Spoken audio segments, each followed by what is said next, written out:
حقق الجيش الملكي المغربي إنجازاً مهماً بعدما أقصى نادي بيراميدز من دوري أبطال إفريقيا إثر فوزه عليه بنتيجة 2-1 في مباراة الإياب التي أقيمت بالعاصمة المصرية القاهرة ضمن منافسات ربع النهائي.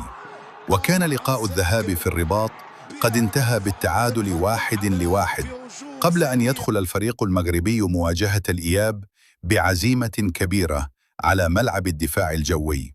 وافتتح الجيش الملكي التسجيل مبكراً في الدقيقة 9 عندما قاد يوسف الفحلي هجمة من الجهة اليمنى ومرر كرة دقيقة داخل منطقة الجزاء، قابلها رضا سليم بتسديدة قوية سكنت شباك الحارس أحمد الشناوي.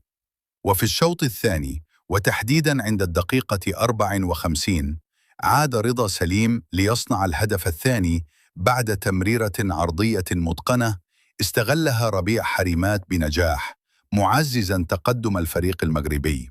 ورغم محاولة بيراميدز العودة في المباراة حيث نجح في تقليص الفارق عند الدقيقة 62 عبر مهاجمه الكونغولي فيستون مايلي، إلا أن الجيش الملكي حافظ على تقدمه بفضل تنظيمه الدفاعي الجيد وإدارته الذكية لما تبقى من اللقاء. بهذا الفوز يؤكد الجيش الملكي تفوقه ويضمن تأهله إلى نصف نهائي البطولة عن جدارة واستحقاق.